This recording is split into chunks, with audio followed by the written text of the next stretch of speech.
no, Robert, no, no hay. Eh, y por lo pronto, bueno, ustedes son libres de hacerlo. Hay foro en la EVA, pero si ustedes quieren internamente hacer un grupo de estudiantes, se son demasiados, capaz que un grupo de WhatsApp puede ser un poquito caótico, pero bueno, no sé, ustedes como quieran, porque si no, en el caso conmigo o con los otros, ah, las vías de contacto son las propias clases, por la EVA, por el correo electrónico, o sea, no, no hay forma de no estar conectados. Antes de empezar la clase de hoy, les quiero comentar que estuvimos haciendo con Manuel también y con las otras, con Mónica, con María José, con Virginia, las otras profesoras, un poco para nivelar el método de evaluación, lo que habíamos un poquito empezado a comentar ayer, sobre la forma de aprobar el curso y sí, estamos de acuerdo que la forma del grupo, de la forma de aprobar el curso en este grupo va a ser también con el aceptable como nota final, es decir, algo así como entre el 50 y el 60% más o menos de corrección que sería el nivel aceptable de acuerdo a la tabla nueva, lo cual entendemos que de lograr ese promedio final entre las dos pruebas, el tercer trabajo y eventualmente en clase, etcétera, logrando un nivel de aceptable, es decir, el 50 y el 60, que es el 62%, allí se exoneraría del examen. ¿Sí? Eso lo estuvimos comentando hoy sobre todo con las profes, para que les quede claro. Como les dije ayer, acá la idea es no matar a nadie, la idea es aprender, es que se lleven algo, que se lleven también un buen recuerdo del grupo, del curso, mejor dicho, y nada más. Pero básicamente aprender. Así y que se lleven un buen recuerdo de la historia y sobre todo herramientas de dónde buscar, un poquito que les ayuden a enmarcar la cabeza para los análisis a nivel del trabajo, a nivel personal, a nivel de los viajes, para saber un poquito dónde estamos ubicados en tiempo y espacio. Así que dicho esto, ¿cuántos somos? 100. Voy a compartir la clase de hoy. Les voy a adelantar una encuesta que va a estar operativa ahora a partir del cierre de la clase para, sobre la presencialidad. Es decir, ahí básicamente les pregunto si están dispuestos a tener alguna instancia presencial a nivel, por ejemplo, les ponía una vez por mes, o simplemente para saber su feedback y su, allí qué les parece esa iniciativa. ¿Sí? Bueno, espero que haberlo armado bien, después ya me daré cuenta si no, la dejé armada por una semana, o sea, desde hoy al final del curso hasta el próximo jueves, antes justamente de que empiece la próxima clase. Y ya ahí me van Bien, contando. gracias. Bueno, vamos a hoy una clase antes de entrar en materia pura y dura de la semana que viene. Hoy están viendo la presentación, ¿no? Me imagino que sí, Sí, Bárbara. Sí, profe. me confirman. Esto, ok. Esta introducción al estudio de las relaciones internacionales. Aquí le doy la derecha a un colega, el profesor Diego Delía, que está en mi grupo de la mañana. Él hizo una preparación bueno, que lo subimos, está subido allí en la EVA, su trabajo final en la terapia profesora escrito, que habla precisamente sobre posiciones conceptuales para el abordaje de las relaciones internacionales, que bueno, que es como un buen marco inicial, digamos, eh, para ubicar las relaciones internacionales como disciplina y la historia de las relaciones internacionales específicamente también como disciplina más enfocada, ¿no? En lo que estamos viendo. Así el plan de clase, un poco lo que vamos a ver hoy, y básicamente allí lo que quiero que se lleven, o me gustaría que se lleven, son dos conceptos, o tres, mejor dicho, que vamos a ver hoy, que les va a servir también como, después vamos a ver que en las presentaciones de las clases yo les pongo una especie de conceptos al principio que le di llamar como toolkit o especie de valija de herramientas, de conceptos que me gusta que se lleven de cada clase. En este caso, que es básicamente el concepto de fuerzas profundas y fuerzas dinámicas, y el de los principios ideológicos, que a mí me gusta mucho, y que ahí también, además del trabajo de Diego de Lía, que es bueno, son muy joven, también nos nutrimos en esta presentación que no lo comenté el otro día, del libro, de dos libros, mejor dicho, de historia de las relaciones internacionales del doctor Argüet, que ya tienen unos 30 años, están en los librillos también, andan por ahí alguna edición vieja que se puede conseguir.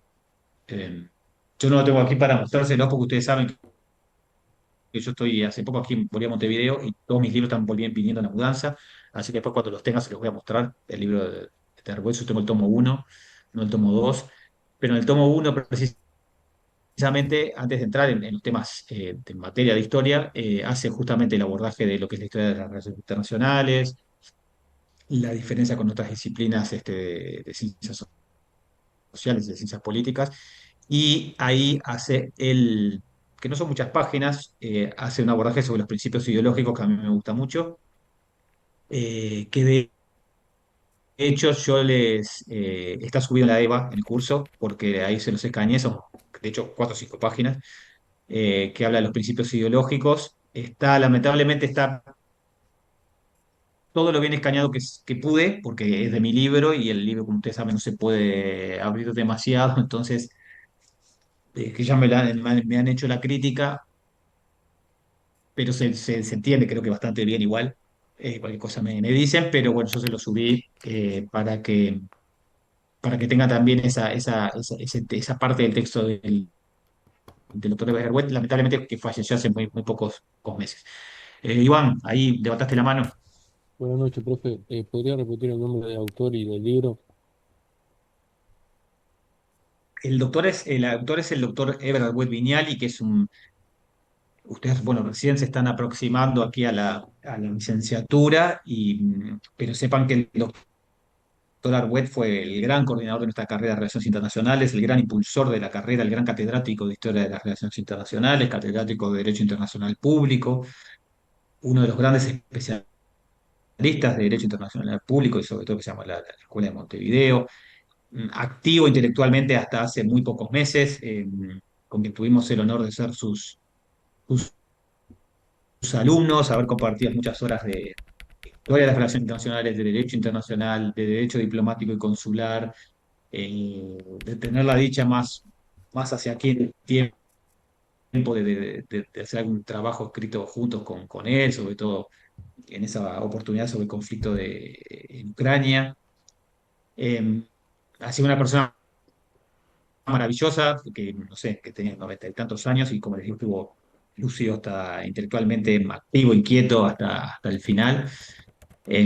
Así que es uno de los grandes nombres de nuestra carrera, de nuestra casa, y bueno, y entre otras tantas facetas de su quehacer, justamente el de la historia de las relaciones internacionales, hizo los dos tomos dedicados a la materia, que eran sobre todo de consulta obligatoria, eran textos obligatorios en su día, sobre todo en épocas en que el programa de historia empezaba en la antigüedad, era mucho, imagínense si ahora empezaba, imagínense hace 30 años, era un programa estaba mucho más pesado, que empezaba con la antigüedad y cuando empezaba el primer tratado entre Kutusil III y los hititas, bueno, en fin. Eh, Así que el libro es Historia de las Relaciones Internacionales. No sé francamente dónde se puede conseguir. Si lo buscas, tal vez en, no sé, en Mercado Libre, en alguna cuestión se puede conseguir. Y repito, es el doctor Eber con H. Arwet Viñali. Eh, Bien, vamos a pasar por aquí. Entonces, primero vamos a hacer el abordaje de las relaciones internacionales como ciencia, ¿no? Y eso es más allá de los debates que puede haber. Eh, Justamente los que practicamos las relaciones internacionales defendemos esa aproximación de presentar a esta disciplina como tal. Para ello, obviamente que hay que definir su especificidad, su objeto de estudio, su metodología de investigación, etcétera. Em, y hay algunas definiciones que tenemos, justamente la del propio Arbuet, que él habla, que es a los que lo usamos, a Wade y los que lo leímos, es una definición clásica, porque él hablaba de que las relaciones internacionales empiezan como todo contacto entre centros de poder independientes. Él hablaba que las relaciones internacionales empezaban cuando dos tribus contactaban o chocaban, o tomaban primeros contactos una con otra, y que podían ser desde lo pacífico, para cooperar, que era la menos de las veces, o en general justamente para confrontarse, porque había que luchar por el espacio, luchar por la casa, luchar por los recursos. Entonces, esos contactos fueron generando, evolucionaron naturalmente y crecieron en sofisticación, pero allí el doctor Agüeta hablaba como el principio de las relaciones internacionales, ¿no? Porque esos contactos naturalmente fueron derivando, fueron ampliándose y enriqueciéndose y abarcando todos los aspectos, ¿no? Que vemos hoy del quehacer, ¿no? Los contactos políticos, como es allí, jurídicos, diplomáticos, económicos, comerciales, culturales, deportivos, que más está a decir, y o de cualquier otra naturaleza. Em, un poquito más en detalle, el propio Renouven, el historiador francés que mencionamos la semana pasada, la semana pasada, no, ayer, em, habla justamente que el estudio, o sea, el enfoque de las relaciones internacionales se ocupa de analizar y explicar sobre todo cómo, cómo se tratan, cómo se relacionan las comunidades políticas organizadas dentro de un territorio. Y esto naturalmente que es una definición muy estatocéntrica, ¿no? Porque una comunidad política organizada dentro de un territorio es un Estado. Y ahí, bueno, es una de las críticas que se le hace también a la disciplina, que luego vamos a ver, por su carácter estatocéntrico o centrarse mucho en el quehacer o en el relacionamiento interestatal, cuando, como vemos, no solo los estados son los que hacen relaciones internacionales, sino también las organizaciones internacionales, em, Las las ONG. empresas nacionales, las ONG, exactamente, hasta las propias personas, en este mundo de redes y de influencers y de influencias a lo largo ancho del mundo, hasta las propias personas pueden ser gestores o disparadores del quehacer internacional. Robert, ¿tenés algún comentario allí, por lo que Sí, veo? profesor, igual son los sujetos del derecho internacional público en principio. Pero el tema está en que el individuo, hay diferentes posturas, no podemos decir, bueno, yo no me atrevería a decirlo de manera generalizada, la actuación de las interrelaciones que puedan tener como sujeto, ¿no? Como actor puede ser, pero como sujeto es otra cosa. Exacto, por eso, es un poco lo que hablamos cuando definimos a las relaciones internacionales como ciencia, hablamos de su especificidad. Cuando hablamos de los sujetos de derecho internacional público, estamos hablando del derecho internacional público, que es otra disciplina científica y bien distinta o no sé si bien distinta, pero distinta de las relaciones internacionales como las entendemos. Entonces, sí, justamente al hablar de los sujetos de derecho internacional, naturalmente que ahí está definido quiénes son los sujetos de derecho internacional, está la discusión, como bien decís, del individuo, si tiene lo que se llama el locus standi internacional, el poder acceder a tribunales internacionales como tal, que es otra discusión, pero dentro del derecho internacional público. Acá en relaciones internacionales el abordaje es más amplio, porque las relaciones internacionales exceden al derecho internacional público. El relacionamiento jurídico, cual el DIP es consecuencia, porque es una construcción que se hace fruto de ese relacionamiento y de ese aumento en la interacción de las diferentes comunidades, que las ha llevado, que nos ha llevado a tratar de nivelar, de cohesionar, desarrollar el derecho internacional público, las relaciones internacionales exceden a lo meramente jurídico y hasta político, como decimos, en todos los quehaceres de la actividad. Por eso En lo la riqueza que cultural, lo tiene, deportivo, sí, ¿no? También, por cultural, supuesto, lo deportivo, deportivo. de más está decir, y las implicancias y la interrelación que hay. Y, y aunque les parezca mentira, uno también conociendo historia de las relaciones internacionales, puede, no sé, contribuye a entender más cosas de simples acontecimientos deportivos, como los mundiales, como los Juegos Olímpicos, que no son cuestiones meramente deportivas, como ustedes ya lo saben, sino que hay mucho trasfondo político, trasfondo de Exacto. poder, mucho trasfondo de política internacional. Y bueno, y para eso la historia es un instrumento muy útil también para analizar. Justamente entonces, en el caso de las relaciones internacionales, el objeto de estudio, ¿cuál es? Es precisamente el sistema internacional. Y ahí tenemos algunas definiciones, la de Kaplan, que habla de un conjunto de actores que, que esa interrelación genera una configuración de poder, un cuadro de poder dentro del cual se produce una red compleja de interacciones que se someten a determinadas reglas. Así esa noción de interrelación y de reglas, ¿no? Que se dan, que se va construyendo entre los actores en un momento determinado. El historiador y filósofo francés Raymond Aron, realista él, habla de un conjunto, el sistema internacional como una serie de unidades políticas que mantienen entre sí relaciones regulares y como bien adherido al realismo político, que son todas susceptibles de verse implicadas en una guerra general. Después ustedes van a ver, cuando vean teoría de las relaciones internacionales, mucho más en detalle esto, pero también es otro enfoque de este sistema internacional a través del relacionamiento regular. Es decir, y es un poco el fruto de estas interacciones que se van dando regularmente y que naturalmente exigen de un orden basado en esa regularidad para precisamente no tener que llegar a enfrentarse en un conflicto. Amadeo, por su parte, hace unos cuantos años también, define el sistema como aquellas formas estables, fíjense, estables, regulares, aquellas formas estables de obra en que las unidades políticas ajustan sus relaciones recíprocas durante periodos comparativamente largos de tiempo.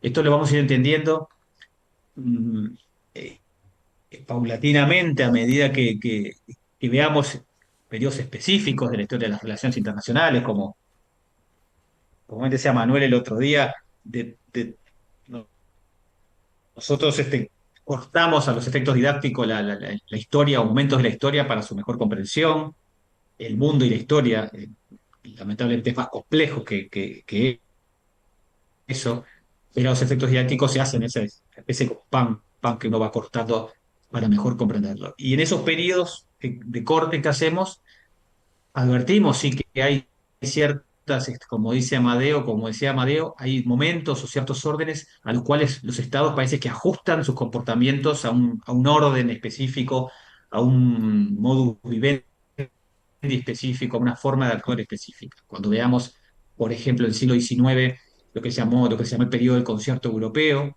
que no es ningún concierto de música, sino una concertación de estados luego de la caída de Napoleón y luego de las exposiciones del Congreso de Viena en 1815, ahí se abre un periodo de relativa paz entre los estados europeos sobre todo los 5 estados que cortaban el bacalao en aquel momento, que se llamó el concierto europeo. Es decir, había una concertación basada en unos intereses determinados y en unos principios determinados que luego vamos a ver, pero que era precisamente esto. Los estados ajustaban sus relaciones recíprocas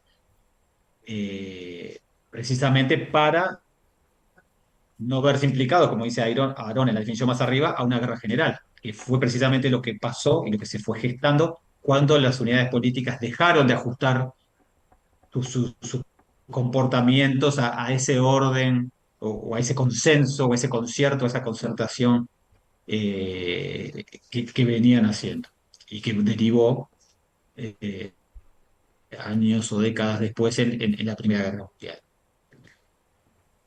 Ahí tenemos entonces, con estas referencias a los comportamientos y a las unidades políticas, que estamos hablando de un ámbito anárquico, porque naturalmente no hay, es un poco también hablando en sede de derecho internacional, no tenemos un organismo supranacional que ordene, un juez y gendarme mundial que ordene a todos los estados. Naturalmente son relaciones de poder, vaya si lo son, basta ver en los informativos y leer los diarios y ver todo lo que está pasando a lo largo y ancho del mundo, que son relaciones de poder que no se ajustan a un dictado general de un poder supranacional a nivel global. Por eso hablamos de un ámbito anárquico, el que parece que el realismo político es el que triunfa, sobre todo en periodos como el que estamos atravesando ahora. Pero que sea anárquico no quiere decir que sea caótico.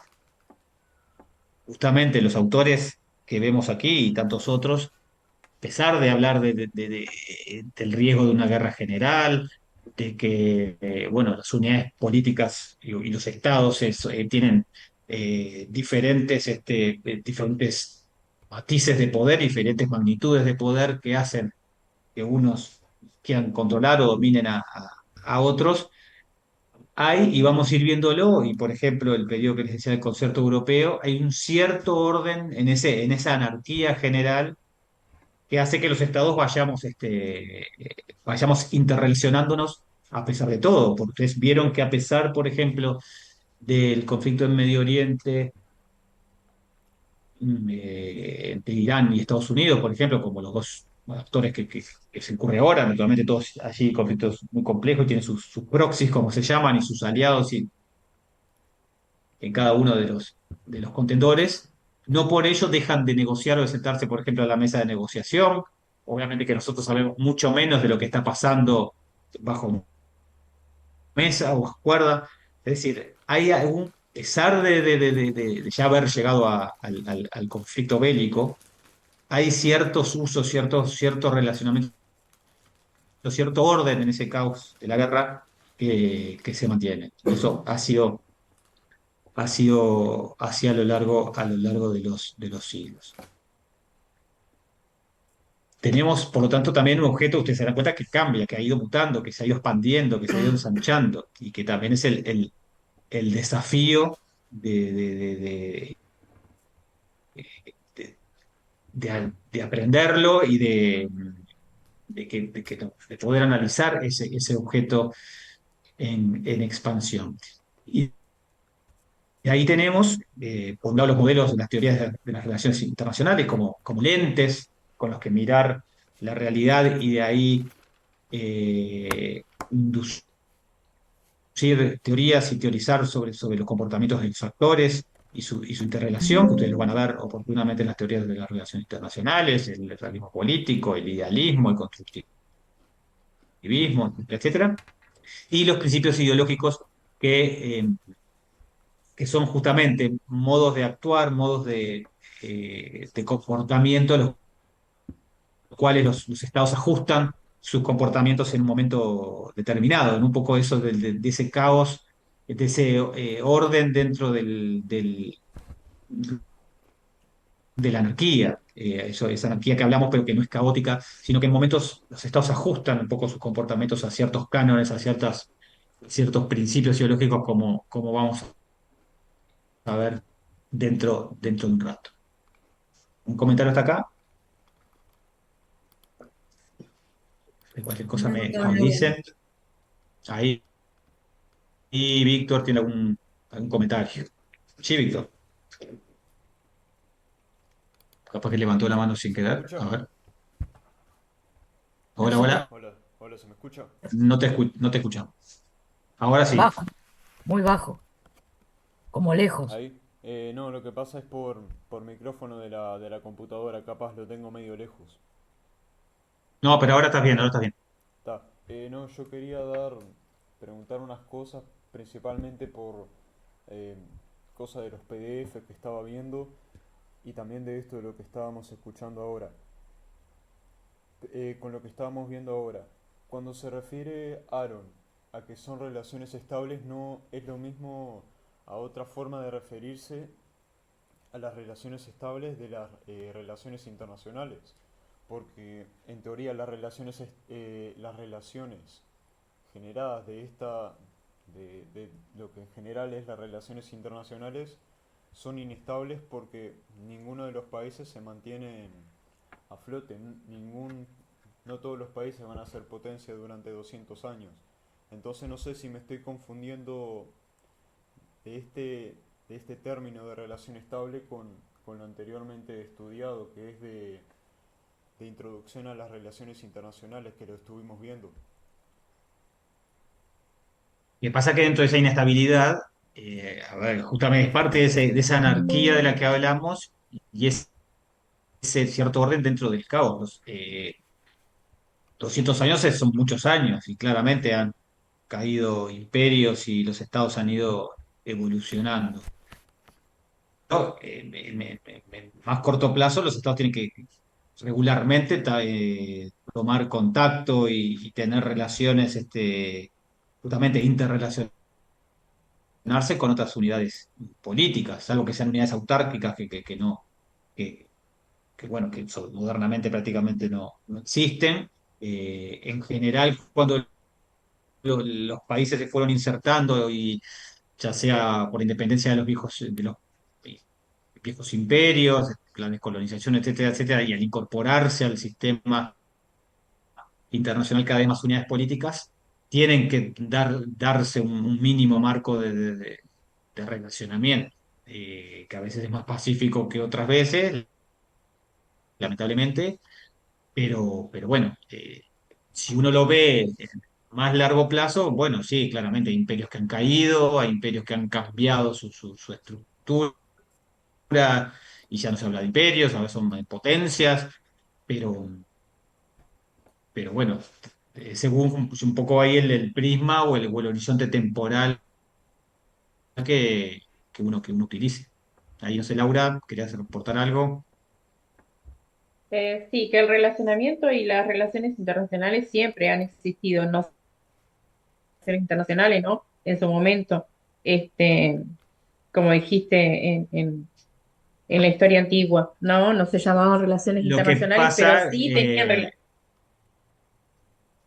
sí, sí, no, yo entiendo que crees, pues justamente el propio término lleva engaño, porque internacionales subsume el término a relaciones entre naciones, entre sobre todo naciones, con esa identificación que tenemos Estado con nación, y por eso claro, es el meollo de esa consideración tan estatocéntrica de que los Estados eran los únicos que hacían relaciones claro, y internacionales. siempre hubo, Y cuando vemos que en realidad, y claro, antes de que existieran estados, porque vamos a verlo, la concepción actual del Estado, y sobre todo cuando hablemos de la formación de los primeros justamente estados nacionales, allá por el siglo XVI, por ejemplo, que lo vamos a ver en la clase que viene, anteriormente que en puridad no eran estados con los componentes weberianos que tenemos modernamente, obviamente que había contactos y había relacionamiento vía la conquista, vía relaciones la diplomáticas, sumisión, exactamente,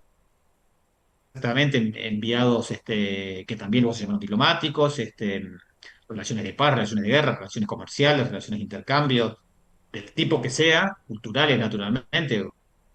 Basta pensar lo que fue, por ejemplo, todo el fenómeno de la ruta de la seda, que abarcó diferentes, no naciones, pero sí diferentes pueblos, diferentes sociedades.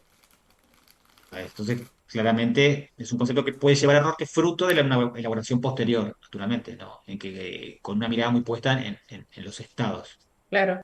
Y Robert,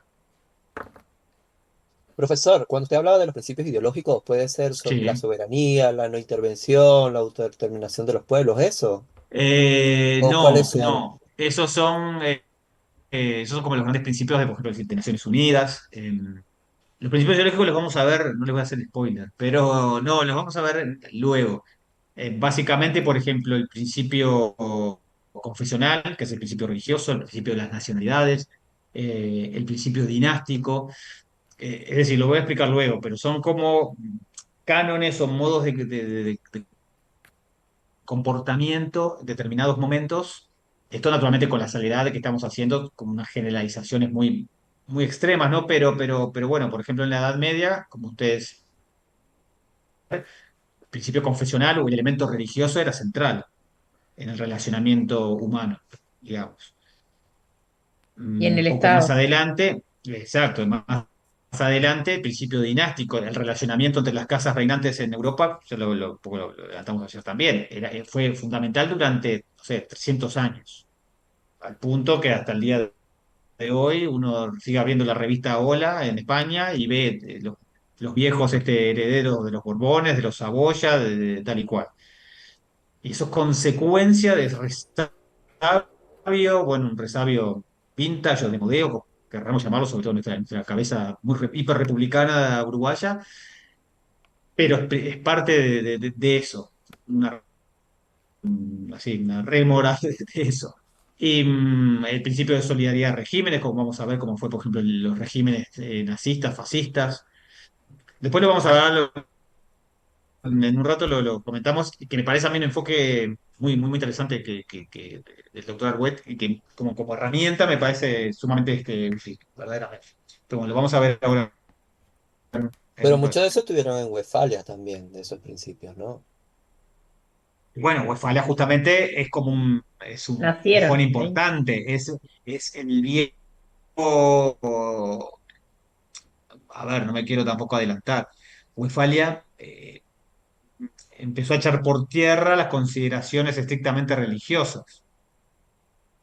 A partir de Westfalia se empieza a construir un orden internacional laico, o por lo menos sin hacer mayor peso, mayor en el elemento religioso. Precisamente después de eso va a eclosionar los Ponelo. estados nacionales, en fin, van a estar Ah, en expansión. ponele volumen Allí que va a no te empezar a tallar ese escuché. principio dinástico, porque las casas reinantes van a casar a sus princesas, sus príncipes con otros de otros lados. Eso va a crear ¿Eh? esa maraña de interrelaciones que se desarrollaron en toda en Creo toda que tiene Europa, que grabar básicamente, durante varios siglos. Entonces, el otro ahí ya hablaremos micrófono para acá, de para la Westfalia. mesa. Ahí, ¿quién está? ¿Qué dice allí? Para así Fer, no. Pet, cuando tenga Petr. que activar sí. el micrófono acá, Ese O apellido sea, que mute. georgiano correcto. parece. No me digas que sos georgiano. A ver que no te Ah, escuchamos. ¿ahora me escuchan? Shades. Sí, ¿sos georgiano, Petr? Shades. Ah, no, ruso, de origen georgiano. Ah, mira, yo estuve en Tbilisi el año pasado en una instancia ahí académica. Bueno, ya hablaré. No me voy por las ramas. Bueno, diga, bienvenido. Gracias. En cuanto a la paz de Westfalia, de hecho, incluso en un momento ciertos historiadores y autores filosóficos decían que era una de las mayores catástrofes en la historia europea, ya que fraccionó la unidad de ese continente en dos bandos, los católicos y los protestantes. Sí, está bien, Y está bien. Bueno, eso eso era después ya algo lo que podemos dio, o debatir. sea, Sí, lo que sí, hizo fue. Sí, terminado. y eso fue lo que creó una conciencia de una similitud de nación o una conciencia de autogestión por parte de ciertos principados, condados, sí, porque en aquel momento había un montón de diferentes entidades que tenían diferentes jerarquías y además ni siquiera tenían su capacidad plena de considerarse un estado. Y creo que Exacto. si no me equivoco, de ahí se genera a través de la negociación de partes de relaciones diplomáticas entre estados, de relaciones internacionales. O al menos una Sí, exacto, similitud a lo que conocemos exacto. hoy.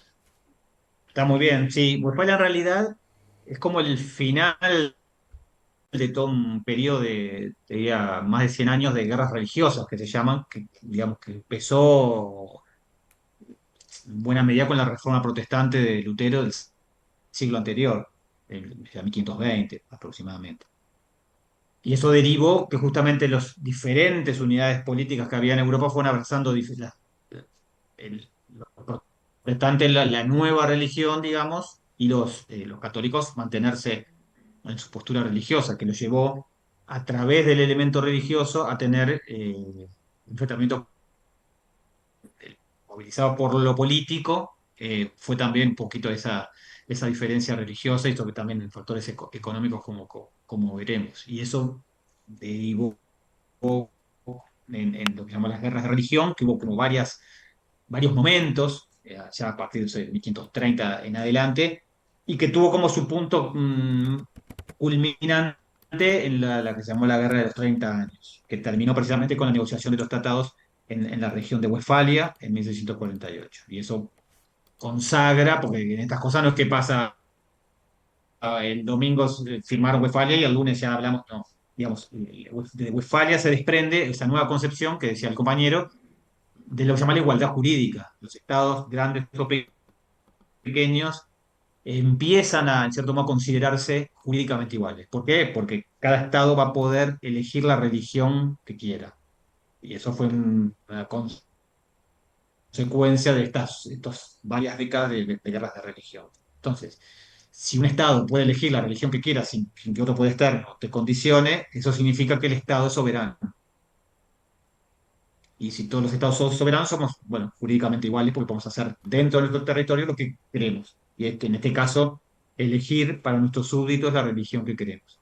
Y eso en Westfalia trasunta ese principio de igualdad soberana, de igualdad jurídica sobre todo, porque no tiene nada que ver con la igualdad real, obviamente, y las diferentes magnitudes económicas y políticas de los estados.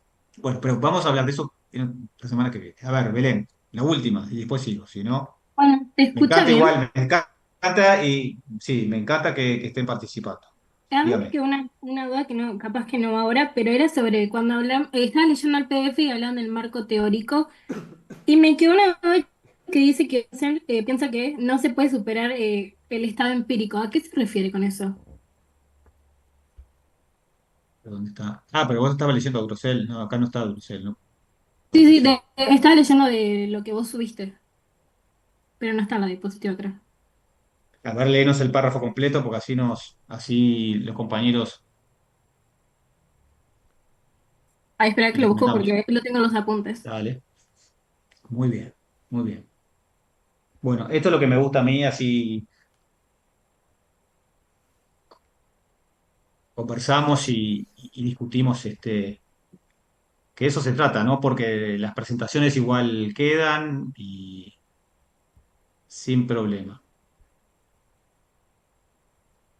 Si no, en todo caso, si no sigo. Acá lo encontré. Dice que plantea que la teoría de las relaciones internacionales no puede superar el estado empírico, que esto no Sí. invalida el hecho de que tenga objeto de estudio y que mediante la observación se pueda llegar a ciertas reglas o normas generales. Cuando ahí se habla de estado empírico, es precisamente cuando son unidades políticas, estados que no están del todo formados, como, eh, son como en momentos iniciales. Los estados empiezan a constituirse y, y no de un día para otro se convierte en un estado con sus fronteras, con su administración, con su burocracia, con su ejército.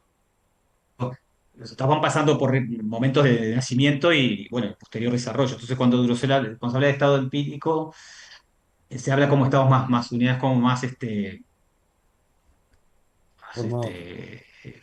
frágiles o no tan consolidadas como tales. Es decir, un poco la concepción esa de que habla Ruel centros de poder independientes, cuando las tribus no eran estados consolidados o formados o con una organización tal como la conseguimos hoy en día. Sin perjuicio de eso, tenía sus ciertas formas de cohesión y su orden. Y no por ello dejaba de relacionarse con otras unidades o centros de poder. Ok, muchas gracias. Por favor. Bueno, seguimos. No, yo esto para acá. No, fui para atrás. Ahora. Ahora pasando a la historia de las relaciones internacionales, más concretamente, tenemos una rama de las relaciones internacionales que veníamos hablando, que ¿qué es lo que estudia? Los hechos y acontecimientos dentro del sistema internacional, y nos basamos en ello, en la política internacional de los actores que integran ese sistema internacional y cómo se va construyendo, sobre todo, o modificando o incluso destruyendo el ordenamiento internacional. Entonces, ¿qué hacen las relaciones internacionales? Y bueno, y la definición también de Pereira, el libro que les recomendé ayer también, de ese enfoque, estudio global, sobre todo en las relaciones históricas que se han desarrollado entre los hombres, los estados y las colectividades supranacionales en el seno de la sociedad internacional. Aquí ven que hace esos actores, acá Pereira los pone a los estados naturalmente y a las colectividades supranacionales y también a los hombres, al ser humano puro y duro, que tal vez como decía Robert, a nivel del derecho internacional público, podemos discutir si el ser humano es sujeto de derecho internacional o no.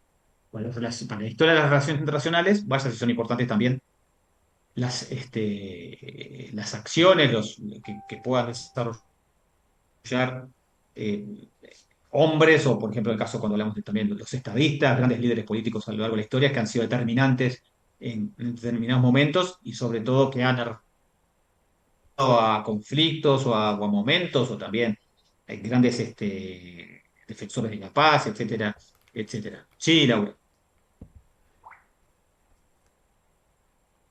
no se te escucha. Está Perdón, silenciado. el Ahora hombre es el sí. centro, el hombre es el centro y es el actor principal. Y con el hombre es que se forma el Estado, o con la organización de hombres, ¿no?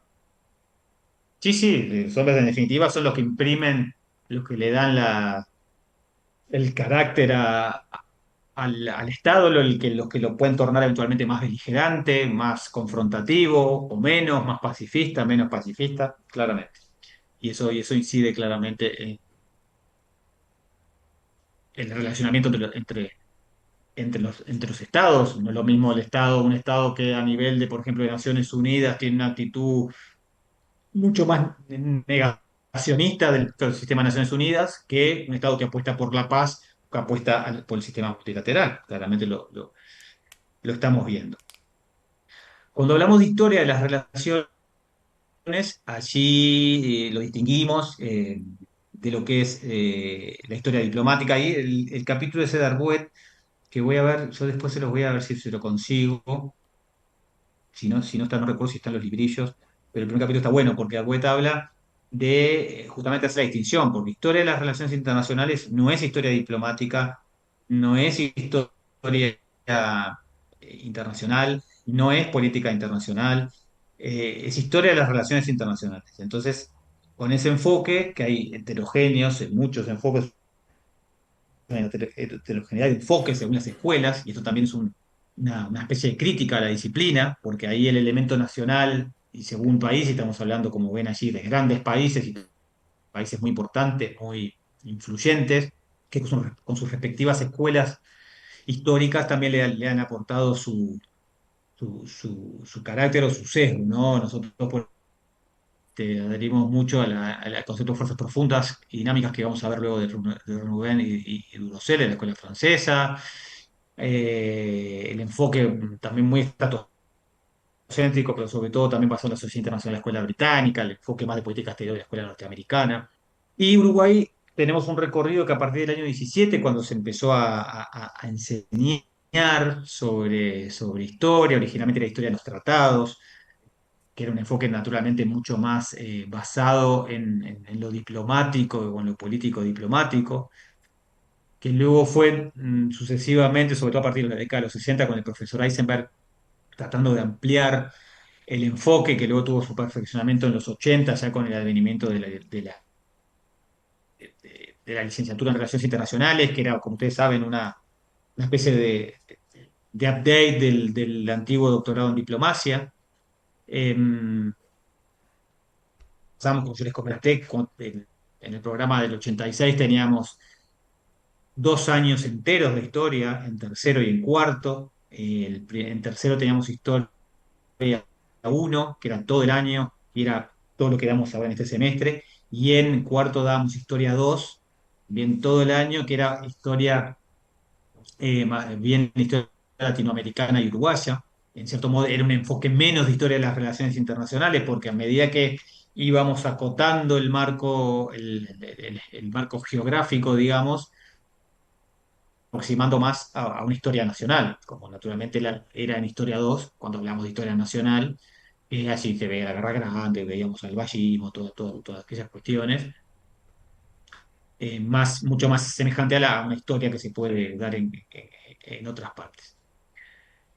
Allí algunas pildoritas en la naturaleza dinámica del sistema internacional, de más está decirlo, la necesidad de superar el esquema westfaliano, justamente nos referimos al esquema de Westfalia, en que hace demasiado hincapié en las unidades estatales, las unidades políticas estatales.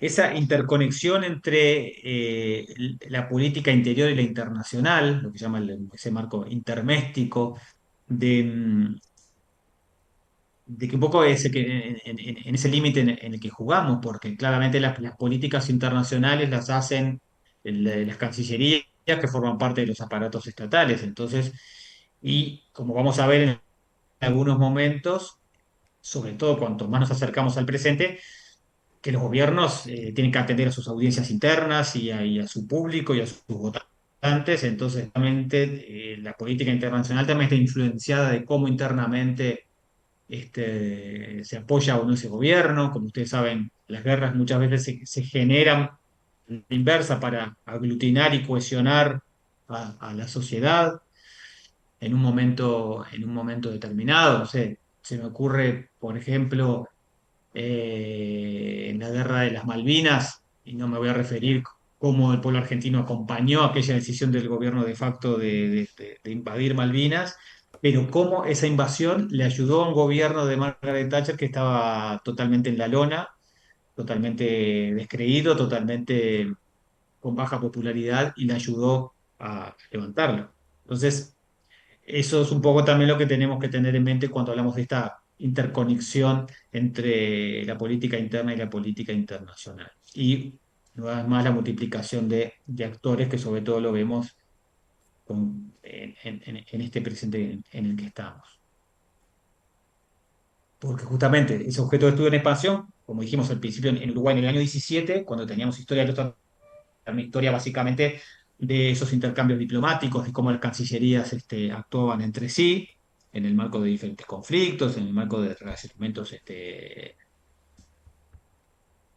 no solo de guerra o bélicos, sino también en cuestiones de alianzas en momentos de paz, viajes, etcétera, etcétera, una historia, pero naturalmente es una historia diplomática que estaba muy basada en los modelos estatocéntricos, porque justamente los que hacen la diplomacia, sobre todo la diplomacia clásica, eran naturalmente los estados, a lo cual debemos incorporar los nuevos fenómenos que estamos viendo a nivel global, las migraciones, los nuevos tipos de conflictos bélicos, las guerras, ahora que se llaman las guerras híbridas, las guerras asimétricas.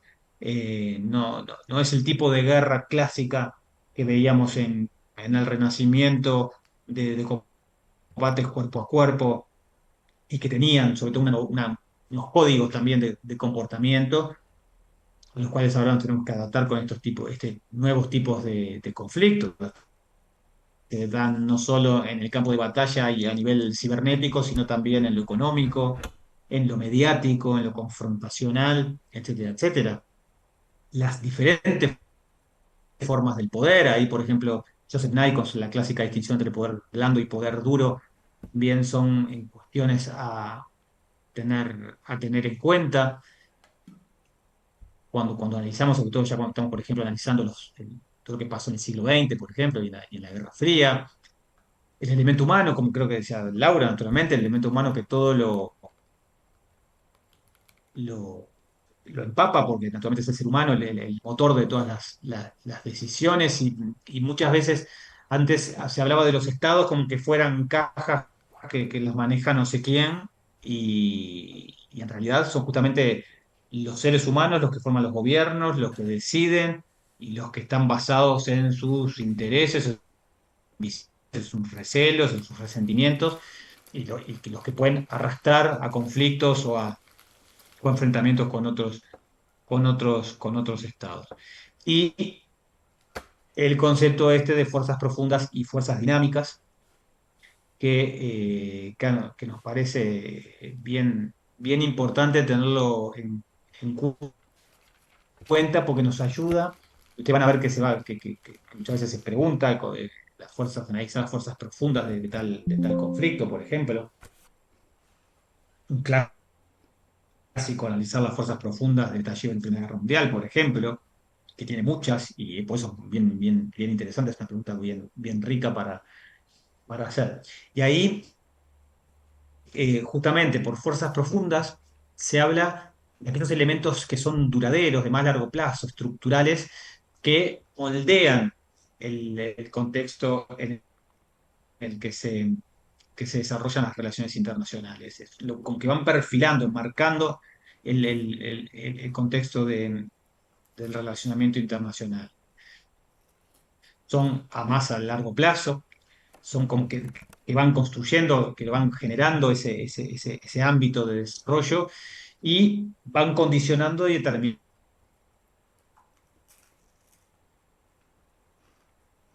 Por ejemplo, hablamos de la ubicación geográfica, hablamos de la demografía, no es lo mismo un país que, no, que tiene poca población del que tiene mucha.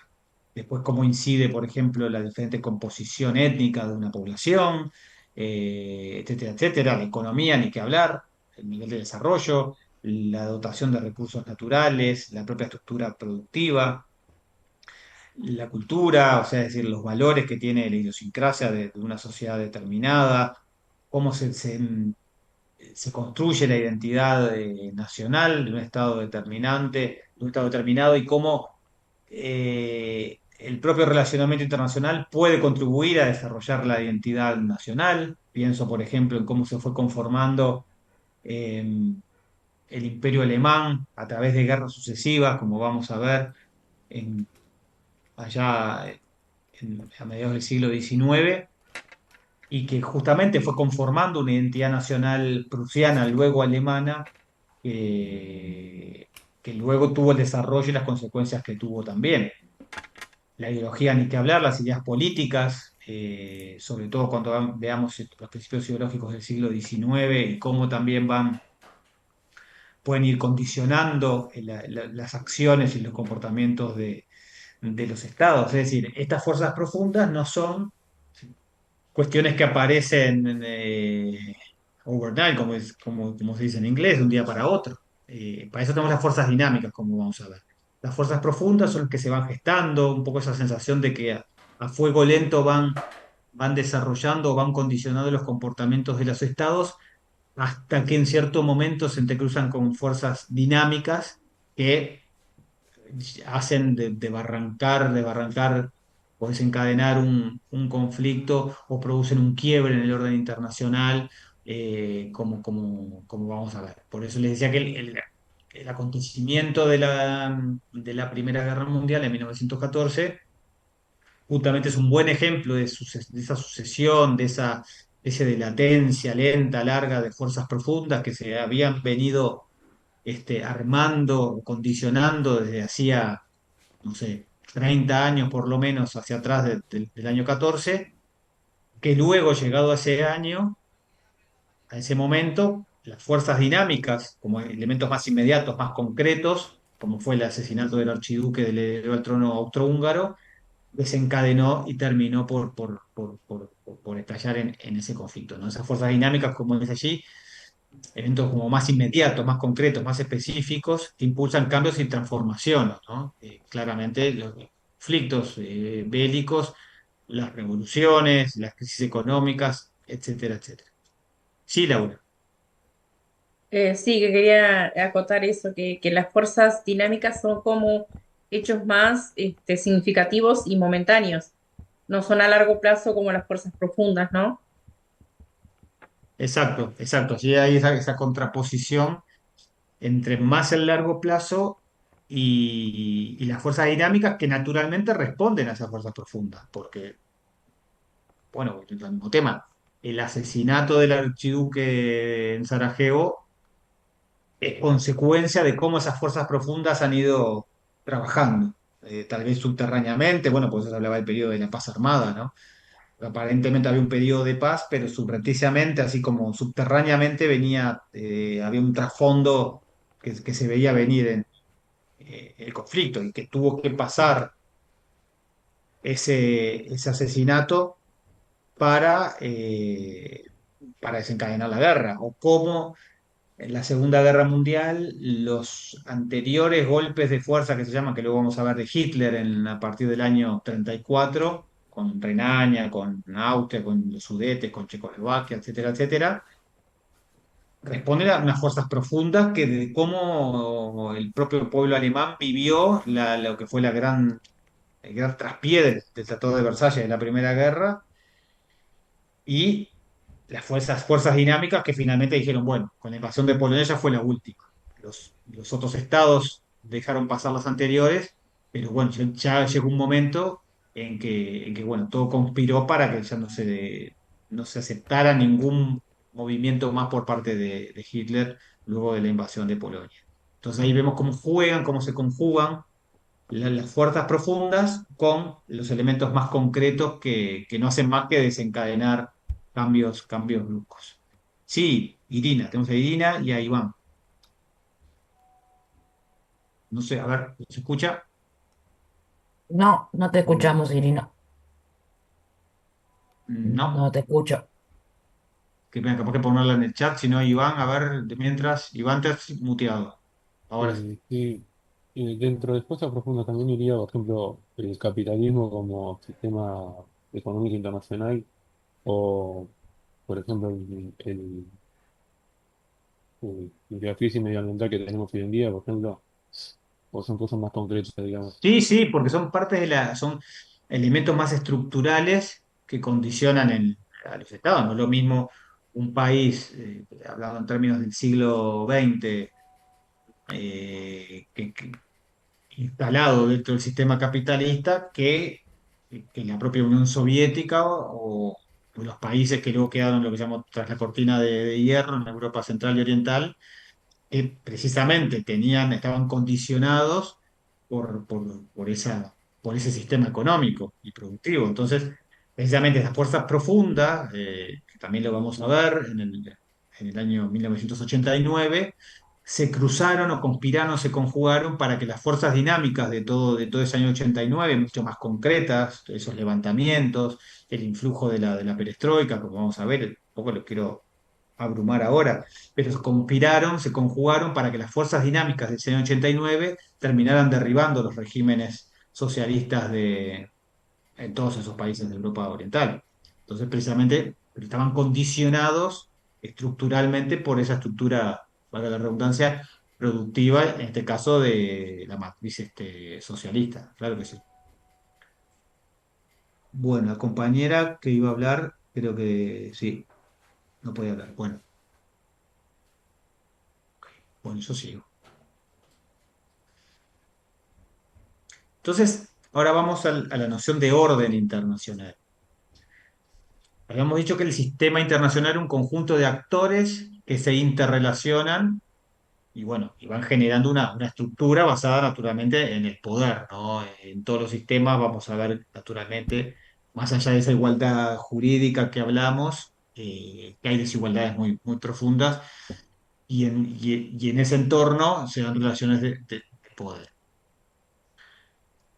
A ver si nos siguen el razonamiento. Esa estructura basada en el poder se sustenta en unas interacciones que se regula mediante reglas, lo que hablábamos, no me acuerdo quién lo dijo, capaz que a largo plazo hay caídas de imperios y tal y lo que sea, pero más en el corto plazo y en el día a día, diría yo, los estados tienen que ajustarse o interactuar y eso se hace mediante reglas, ¿no? Guste o no, tenemos que ceñirnos a determinadas reglas porque las escribamos o no en un tratado, los estados nos empezamos a relacionar, salvo que estemos en la autarquía total con unas ciertas reglas o usos que se van generando.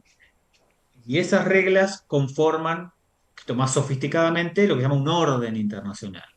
Como lo definimos como ese sistema de reglas, normas, costumbres y valores, el objetivo que tiene es mantener, en cierto modo, la eficiencia del sistema y su propia existencia.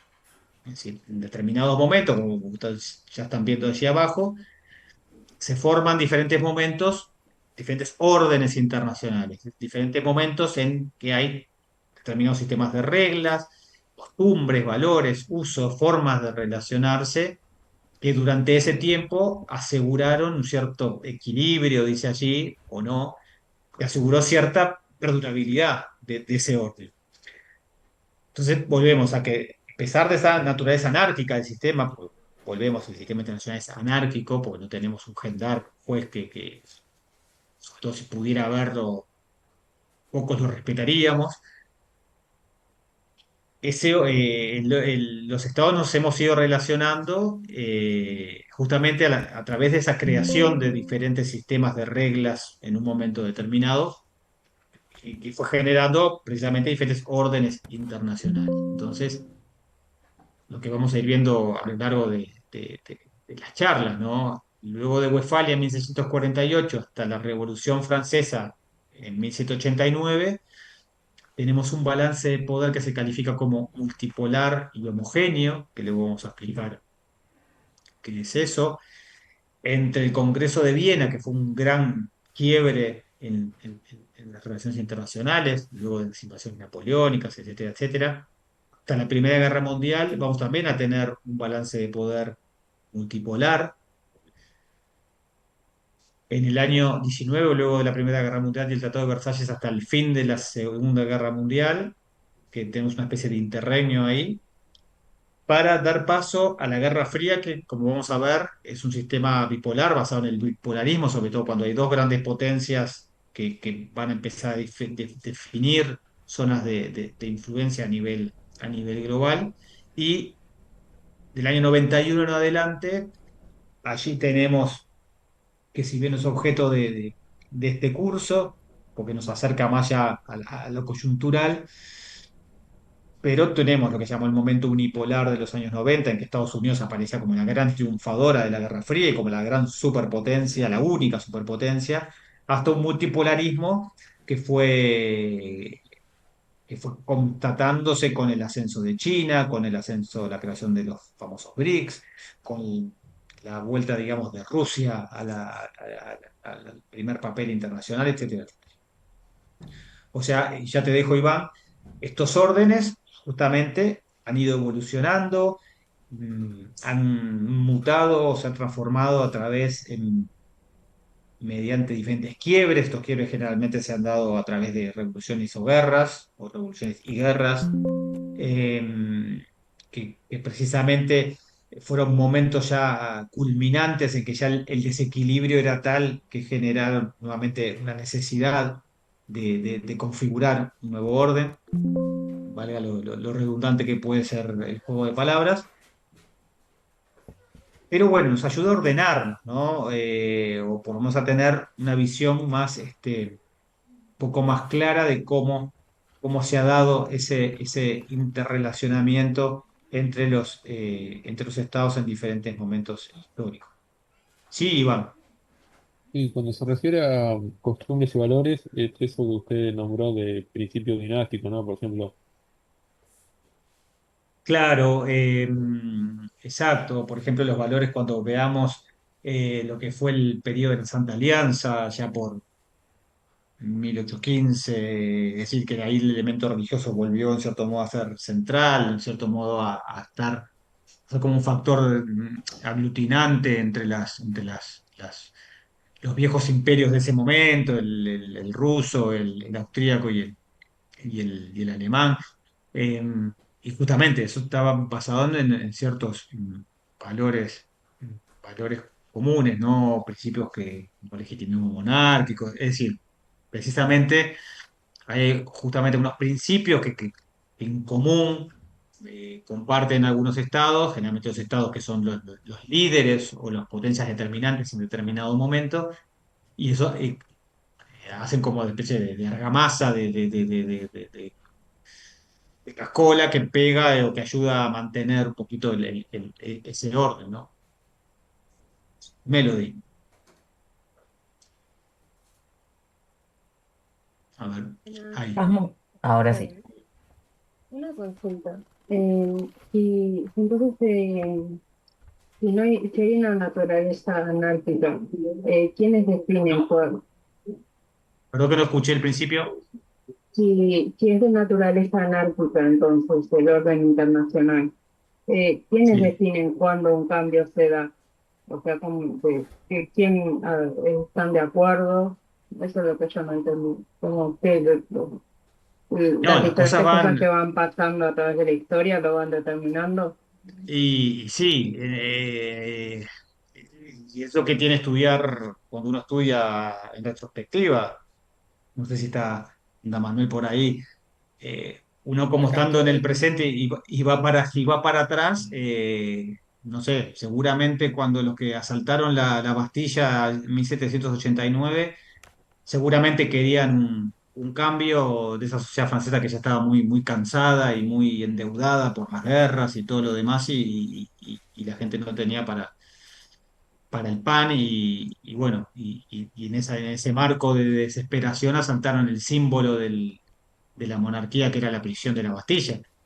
No sé, claramente querían un cambio, no sé si ese cambio como tal que se le fue de las manos en esa revolución, que se fue con un poquito de mambo y generó una expansión, con visos mesiánicos de Napoleón de conquistar Europa. Obviamente que posteriormente, analizando lo que pasó, es que podemos un poquito, y sobre todo a nivel didáctico, hacer estos cortes para tratar de comprender o analizar los fenómenos. No sé, Manuel, vos Eh, qué. sí, buenas noches. Paso a saludar, que entré unos minutitos tarde. Hay algo que es muy importante tener en cuenta cuando hablamos de historia, tanto como hablábamos ayer, de cómo categorizamos y cortamos la historia en rebanadas, los nombres que ponemos y cómo nombramos los procesos. Yo siempre le explico a mis alumnos, cuando hablamos del Renacimiento, las personas que vivieron el Renacimiento no se despertaron un día y dijeron estoy en el Renacimiento, Exacto. ¿sí? Eso es una categoría que nosotros, ni siquiera nosotros, en el siglo XIX determinados historiadores dijeron, llamaron Renacimiento un periodo en donde en determinados lugares de Europa se retomaron valores de la antigüedad grecolatina. Entonces, a estos órdenes sucede lo mismo, ¿sí? De hecho, generalmente los nombres son posteriores, ¿sí? Estas categorías son posteriores, porque es muy difícil escribir la historia a mediado de que van sucediendo las cosas, ¿sí? Totalmente. Entonces después aparecen, pongo quizás uno del si lo recuerden, a Eric Hobsbawm, es uno de los historiadores como más célebres en cuanto a que él trabaja, estudia un siglo que él sí vivió, estudia varios siglos, pero sobre todo el siglo XX, en su calidad de británico, judío, que atraviesa la Segunda Guerra Mundial en distintas partes de Europa, enlace, si mal no me equivoco, en Egipto. Entonces, digo, hay que tener bien claro eso, no es eh, que además los actores tienen bien claro lo que van a hacer y que quieren después de esto que suceda esto y esto. Como decía Ramiro, digo, los revolucionarios de Francia comenzaron por una cosa no tenían pensado ni decapitar a María Antonieta ni a Luis XVI y mucho menos que iba a surgir un Napoleón. Lo mismo podemos ver el proceso que sucede que sucede con la banda oriental. Miren cómo terminó Artigas, y del artiguismo, todo el proceso hasta 1830 y después todo lo que fue la organización del Estado uruguayo. No es una cosa muy lineal y como les decía, los procesos y las etapas no se hacen ni se forman de un día para el otro. Y por lo general, los nombres y las formas que conocemos son fruto del análisis y de denominaciones de gente posterior, bastante posterior que nosotros, que los protagonistas de esos momentos. Ahí, Bueno, muchas gracias. sí, ahí como bien dice Manuel, exactamente. Pienso, por ejemplo, el propio concepto que lo mencioné hace un rato, la ruta de la seda. El concepto de ruta de la seda es de 1877, si mal no recuerdo, era un científico, historiador, explorador sueco. Los que caminaban desde Samarcanda a Bujara y a Xi'an, seguramente allá por el siglo XIII, no decían, vamos a tomar la ruta de la seda como quien toma Artigas. Son construcciones posteriores que obviamente la perspectiva temporal permite hacer ciertas inducciones y generalizaciones de ciertos fenómenos. Entonces, justamente es esto que estamos hablando. Y a propósito de Manuel, que bien que mencionó a Eric Hobsbawm, allí, bueno, creo que está ante la biografía en la EVA, como biografía sugerida. Ahí Hobsbawm tiene unas obras muy buenas, sobre todo Historia del siglo XX, que es muy, muy, muy buena. Y sobre todo una tríada de tres libros se basan básicamente en siglo XIX, fines del XVIII, a principios del XX, pero sobre todo haciendo el meollo en el siglo XIX, que es la era de la revolución, la era del capital y la era del imperio, que están verdaderamente, son fantásticos. Lo que pasa que yo creo, no sé, capaz que Manuel me corrige, están buenísimos, pero claro, ahí creo, yo lo veo, Manuel me corregirá, que el enfoque de Hobsbawm es tal vez menos didáctico y más como la vida misma. Mezcla y los acontecimientos y las cuestiones y tal vez si uno está muy puesto capaz que en cuestiones más generales, puede resultar un poquito complicado de entender, pero son obras fantásticas y fruto justamente, como dice Manuel, del recorrido vital del propio autor. Bueno, no me quiero ir por las ramas. Bueno, Como ven muchas que gracias. bueno, esto ya lo comentamos, ¿no? Y vamos a esto que también, los principios ideológicos de los que les hablaba y en cierto modo ya lo fuimos perfilando, esto basándonos en los aportes del doctor Arguet, como aquellas ideas, aquellos cánones a los que los estados o las unidades de poder ajustan su comportamiento en un momento determinado de su relacionamiento internacional. Entonces ahí, en cierto modo, ahí están como concatenados hasta cronológicamente, diría. Por ejemplo, el principio confesional, en el cual el factor religioso es clave o es el centro o la justificación en muchos casos del relacionamiento entre unidades de poder o centros de poder distintas, que es característico de la Edad Media, como vamos a referir la próxima clase, y sobre todo al punto que las propias transformaciones dentro del factor religioso van a derivar en una serie de transformaciones que van a exceder lo religioso, que van a pasar a lo político, a lo económico, y van a configurar, justamente como si fueran esas fuerzas profundas de las que nos habla Renouven, que fuerzas dinámicas como los conflictos que se van a ir desarrollando en el marco de la reforma protestante, luego la contrarreforma católica y las propias guerras de religión, van a derivar en un quiebre importante que va a tener como su culminación o su mojón que fijamos en 1648 con los tratados de Westfalia. Luego vamos a ver que el principio confesional o el factor religioso, si bien no deja de existir, va a ir perdiendo paulatinamente fuelle, aunque va a tener también sus momentos en que se va a recurrir a él, por ejemplo, en el momento en que se conforma la llamada Santa Alianza, luego del Congreso de Viena en 1815, o por ejemplo, ya en el siglo XX, cuando veamos cómo el Islam empieza a erigirse como una fuerza y un propio actor internacional de relevancia, y vaya si lo es, sobre todo cuando se conformó cuando en el momento de la Revolución Islámica en Irán en 1979 y se conformó ese Estado teocrático, justamente basado en, en el factor y el principio religioso, ¿no? O ni que hablar el factor religioso que contribuyó a identificar al pueblo judío con la nación y a la necesidad de tener su propio Estado nacional en, en la región de Palestina y que disparó o constituyó el movimiento sionista de fines del siglo XIX y que cristalizó, como veremos también en el año 1948, en la creación del Estado de Israel.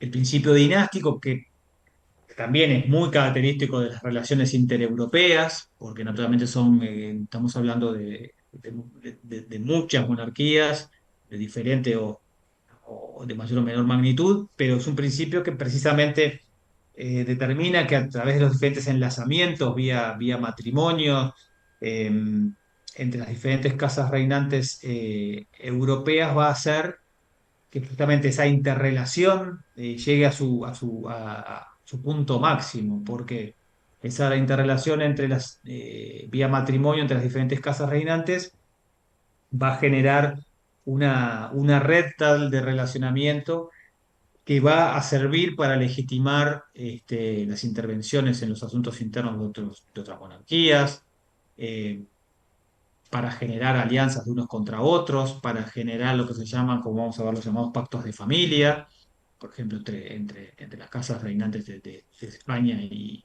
Francia.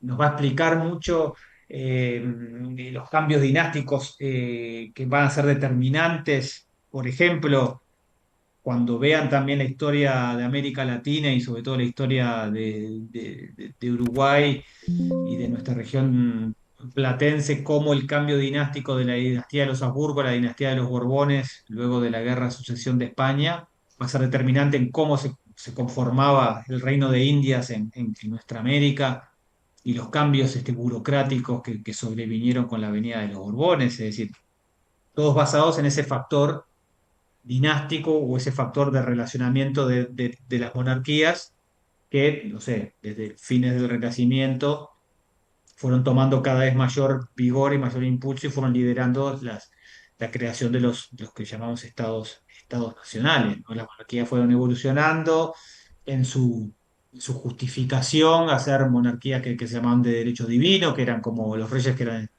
ungidos por Dios o designados por Dios y el territorio sobre el que reinaban eran parte de su patrimonio, naturalmente, vía revoluciones, vía levantamientos, vía protestas, etcétera, etcétera, fueron reformándose en muchos casos a convertirse en monarquías parlamentarias, algunas de las cuales sobreviven hasta el día de hoy.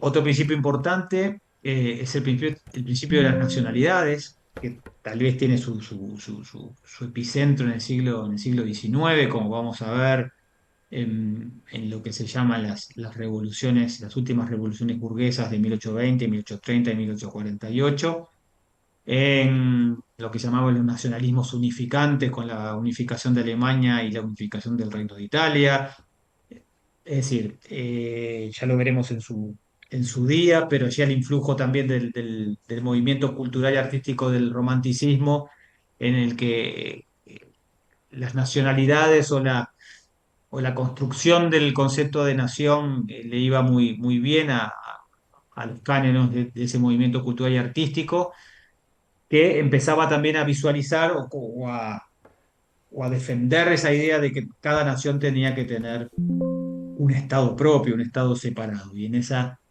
y en y en esa búsqueda se constituyeron precisamente una multiplicidad de estados y generaron una serie de problemas de justamente aquellas minorías nacionales que quedaban subsumidas en imperios o en unidades políticas mayores. Em, que es un principio que, como les digo, sobre todo en el siglo XIX, pero también en el siglo XX, sobre todo con lo que significó el final de los grandes imperios en la Primera Guerra Mundial, terminaron de generar allí un patchwork de estados en los cuales había una mayor identificación de estados con naciones. El caso del Estado de Israel, como dijimos en fines de los años 40 del siglo XX, y pensando también un objeto de estudio que tenemos personalmente, que es el caso de los kurdos, que tal vez, como se dice, es el último gran pueblo o la última gran minoría que no tiene un Estado nacional específico, sino que está desperdigado básicamente en cuatro estados. Por lo que les digo, ese principio todavía sigue, más allá de que pueda tener sus puntos más de mayor protagonismo, también es en principio un factor a tener en cuenta en el presente.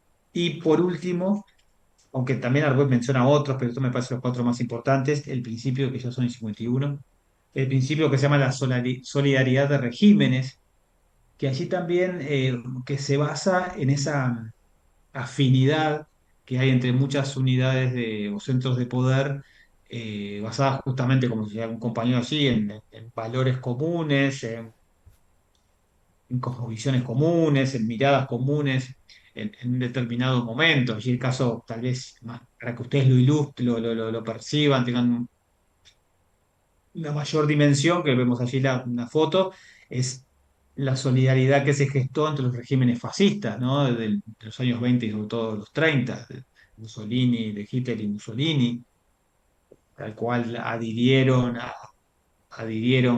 algunos otros estados a lo largo y ancho del mundo.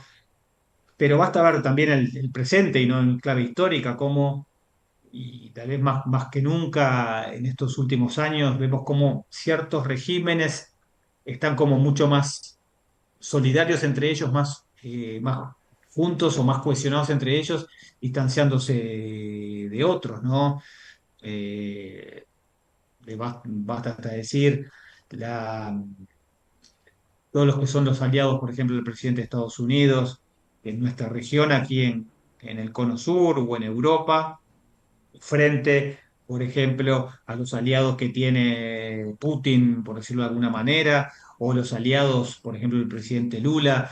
De allí hay una afinidad que los aglutina un poco más y los acerca, y bueno, y es un factor también a tener en cuenta porque marca un poco y condiciona el relacionamiento internacional, ¿no? Basta estar ya en clave de coyuntura, basta ver lo que está pasando, esta especie de rifirrafe diplomático entre Argentina y Brasil por declaraciones cruzadas, etcétera, etcétera, que ustedes deben haber visto.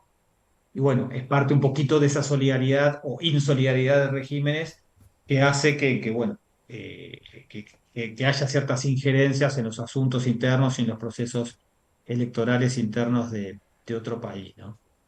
No sé. Ah, yo pensé que terminaba y no terminó. Rápidamente.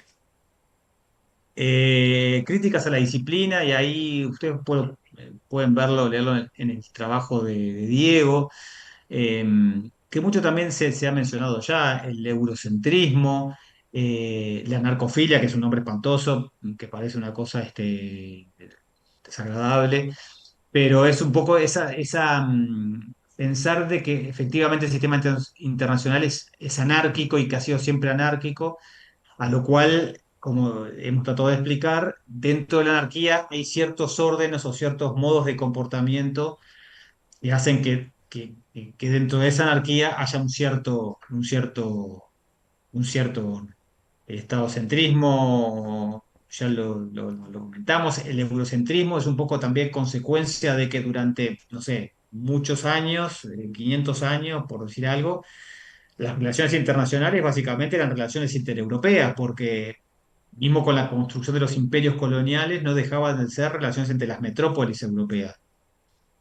y eso naturalmente que se ha ido perdiendo, sobre todo con el ascenso de potencias extraeuropeas como Estados Unidos, como, bueno, un poco Rusia o la Unión Soviética tuvo esa especie de bisagra entre que es europea y no lo es, pero con el ascenso de China, con el ascenso de Japón antes, y naturalmente en este mundo de BRICS y ya de globalización, ya el enfoque eurocentrista ha quedado perimido.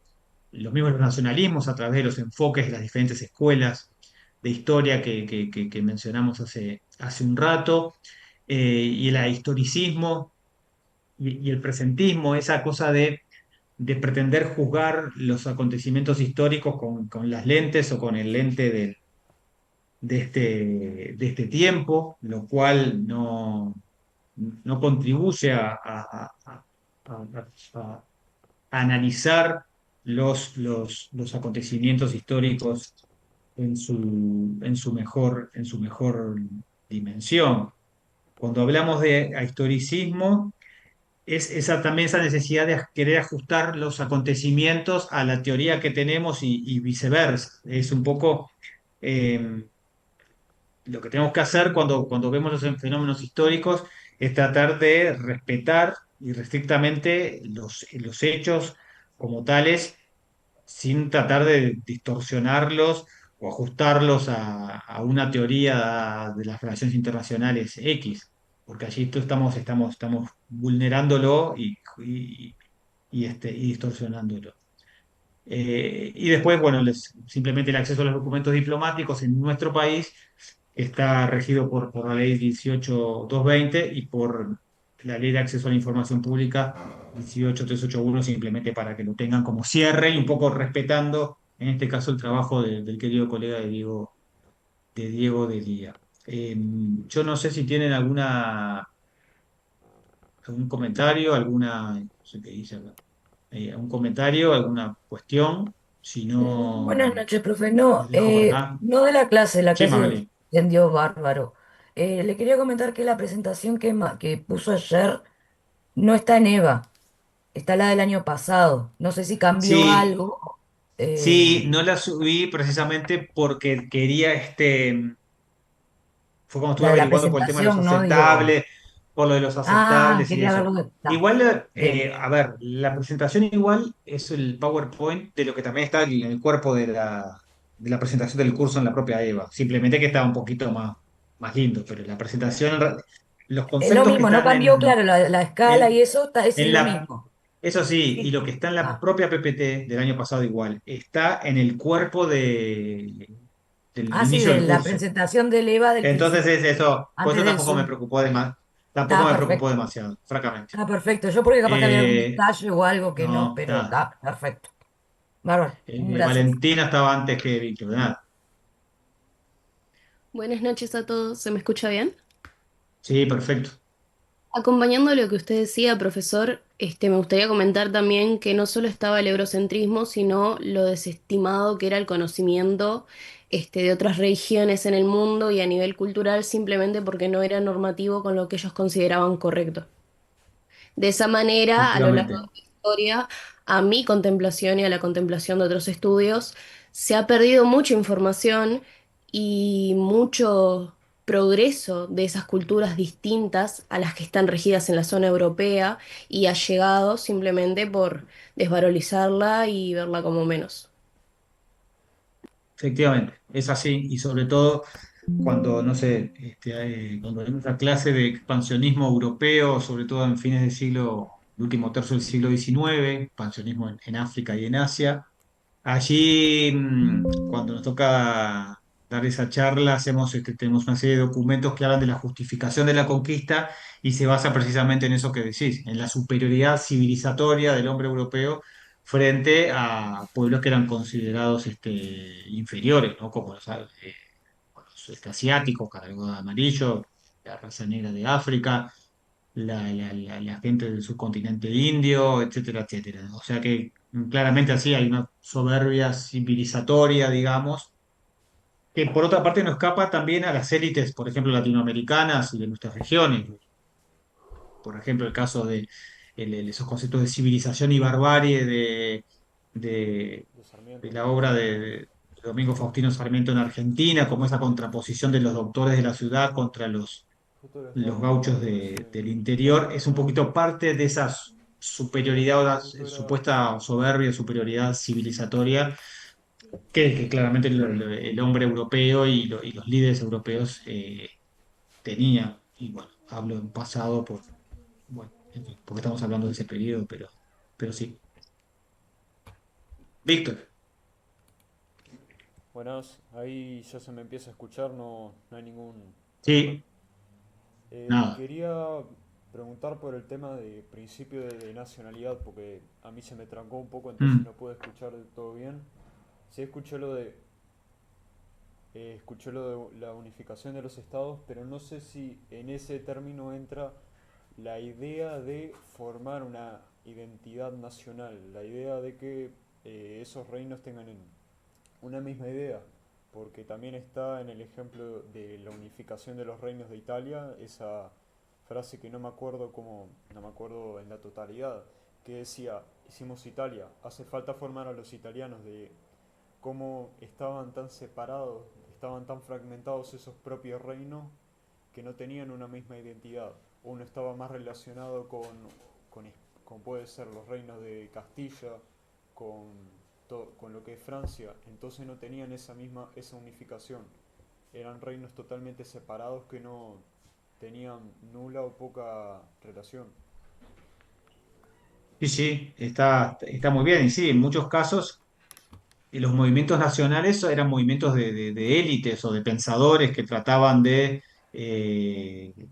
de abrazar este proyecto statista, digamos, o unificador, como pasó en Italia, pero para eso también había que convencer o sumar a las masas, ¿no? Al pueblo. Y en ese caso, ¿cómo se construye una nación? ¿Apelando qué? Apelando al pasado, en este caso glorioso del Imperio Romano, apelando no solo a las victorias, sino sobre todo a las derrotas de otros imperios, apelando a la lengua común, apelando a una religión común, a una serie de valores que en mayor o menor medida van conformando un grupo que sobre todo nos va juntando y sobre todo nos va diferenciando de los otros. Ahí es un poco como se va conformando una unidad nacional. Y es lo que pasa. Pasó en nuestro Uruguay cuando se conformó el Estado Oriental, claramente no estamos conformados en una nación. ¿Qué hubo que hacer allá por 1870, luego que terminaron la Guerra Grande y las guerras civiles? Empezar a conformar esa nación. La época de Blanes, que empezó a pintar las grandes epopeyas de la patria vieja, los grandes héroes, la época de la leyenda patria.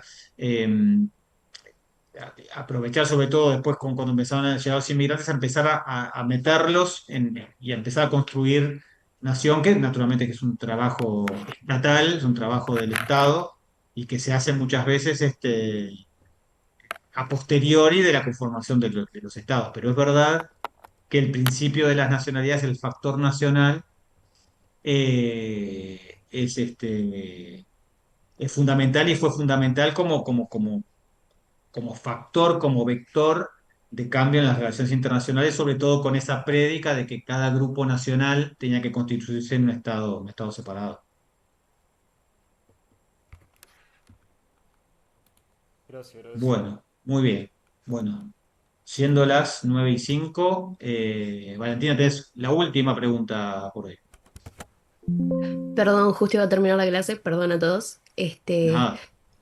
Simplemente aportar que considero también que es una disciplina que nos enseña y nos explica la cantidad de manipulación que hay a lo largo de la historia, porque lo que estábamos hablando hasta recién nos comenta eso, nos comenta la narrativa programada y diseñada específicamente para que las masas estén convencidas de formar parte de y acompañar este crecimiento tanto de estados como el surgimiento de naciones.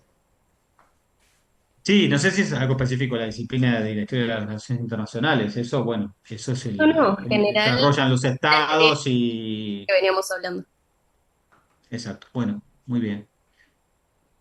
Bueno, muchas gracias Muchas por la Que gracias. pasen atención, bien.